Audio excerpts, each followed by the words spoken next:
So Logitech MX keys is by far the best keyboard that I've used. However, there are some painful omissions that Logitech has done here, and I think you absolutely need to know what they are before you go ahead and buy this keyboard.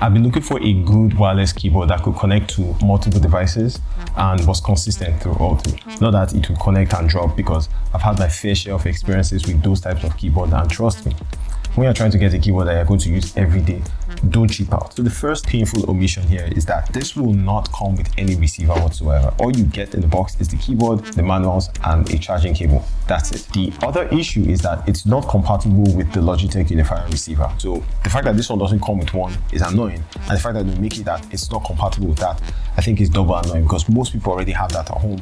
It has just been easy for this to connect to that. However, Logitech does say that they have an answer to this problem, which is their bolt receiver. It's the new, maybe like the second generation receiver. They claim it has better encryption, it's more secure. I don't really see that being of any consequence. Like, most people wouldn't care for that. The bolt receiver is going to cost you $20 extra. The larger version of this does come with a wireless receiver. If that's very important, get the larger version. It is what it is. That's the situation. And that could be a potential deal breaker for some. If not, you can stick with the compact one. Another thing that this keyboard doesn't have, it's not so much of a big deal, but sometimes it can be a slight annoyance. The media keys, it only has a pause button. It doesn't have a skip forward or a previous button. Someone like me that I listen to music a lot and I like to change tracks, especially when I hear one I don't like. The fact that I can't just skip on the keyboard is annoying. And there are three other function keys they've given here. So you have the screenshot, the emoji, and I think the other one is for like Zoom calls or things like that. I've never used those three keys since I got this keyboard. So personally, I would have easily sacrificed any one of those two for my previous and next track keys, but I digress. If all of these things are not a deal breaker for you, I don't think you can find a better keyboard than this. So the first thing I want to talk about is the price. So this is $100. I think the price range is just okay for what it actually does give you and the build quality. So there are three variants I see most of the time: the dark gray,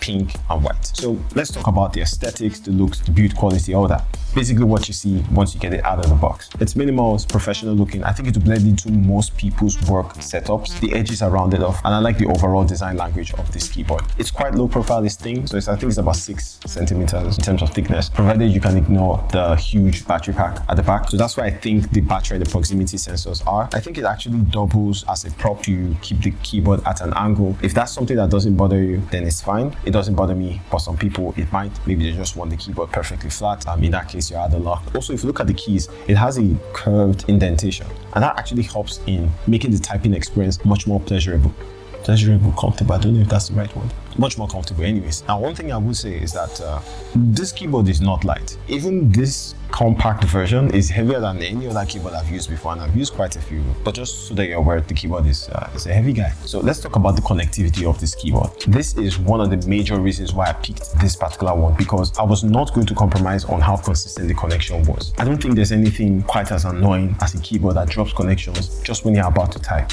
It adds a layer of frustration that is ridiculous. So just to give you some context, I've had this keyboard for about 4 months and it has not dropped connection once. If it failed in every other category and got this one right, I'm fine. I'm fine with that. Also, it allows you to connect to up to 3 devices. So you can see those 3 buttons. To configure it, you just hold on the particular key you want to configure it for about 3 seconds. There'll be an indicator light that starts blinking. That's when it's discoverable. So you can configure all the other devices. To switch to the one you want, you just simply press the button once.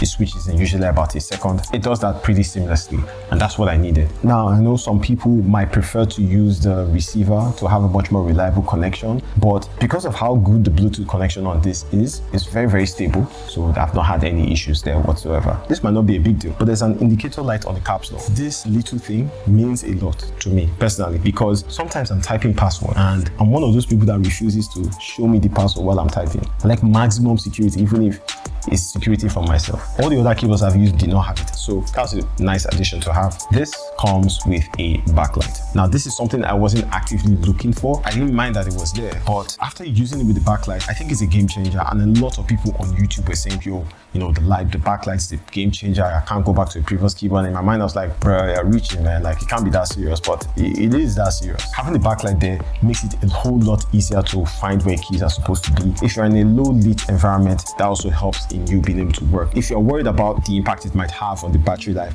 so it does have an impact, a pretty significant impact, but not in a way that is bad. I'll explain. Logitech says that if you charge it fully, it can go for about 4 to 5 months on a single charge. If you use it with the backlight, that comes down to about like 2 weeks. And I found out that sometimes with the backlight, though I use it on the lowest backlight setting, I'm able to get about 3 weeks out of this before I need to charge it. And it charges within like, I'll say 40 minutes. That might be a bit long. I'd have hoped that it could charge maybe 25 minutes, 30 minutes. Again, I don't really mind that much because, you know, I'm using it anyways, but within 40 minutes, it's going to be fully charged. And how you know the battery is low is there's a light indicator there that will flash red. When you plug it to charge, it will start like glowing on and off. When it's fully charged, it's going to stay solid green. The great thing about the backlight is it's controlled by a proximity sensor. So it only comes on when you actually come close to the keyboard and start using it. It'll go off usually after about 3 to 4 seconds, thereabouts. Basically, what I can say is that after using it with the backlight, I definitely don't want to go back to a keyboard that doesn't have one. So now this brings me to the next feature set of this keyboard, which is the Logitech software itself. They have their own proprietary software that works with most of their devices. So if you're familiar with the MX Master Series mice, you can kind of manage all your devices in one place. If you do video editing or you're in graphics design or productivity or you work from home, then this will be a good feature for you. So just a quick rundown of some of the things that you can do with the software. If you have a certain function set for like Adobe Premiere or like DaVinci Resolve or Final Cut, any of the video softwares, you can configure it and have it load that way once you launch those particular apps. So I think that's amazing to have. There are a bunch of things you can do to even give further customization to the functionality of the keyboard, which I think it's nice. One of the reasons why I don't really use the software too much is that sometimes it could crash. You know, you just need to restart the software again and it's working, but I'll just rather not have anything to do with it and just use the keyboard because it works perfectly fine the way I want it to anyway. So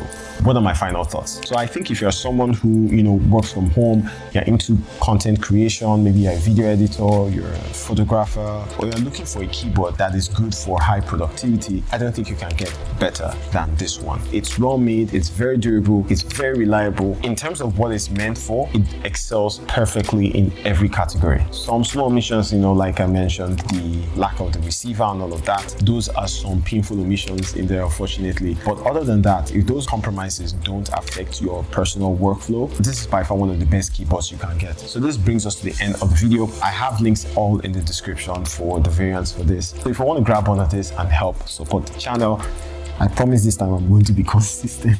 You can purchase one of these at no extra cost to you. I hope this has helped you make that decision. So just before you go, the next video I'll be dropping will be a 1-month review of the new Samsung M8 monitor. You definitely want to see that video before you decide to buy it because there's some sneaky things they did in there that's not nice. So if you're interested in that, please consider liking and subscribing to the channel. Until then, see you in the next one.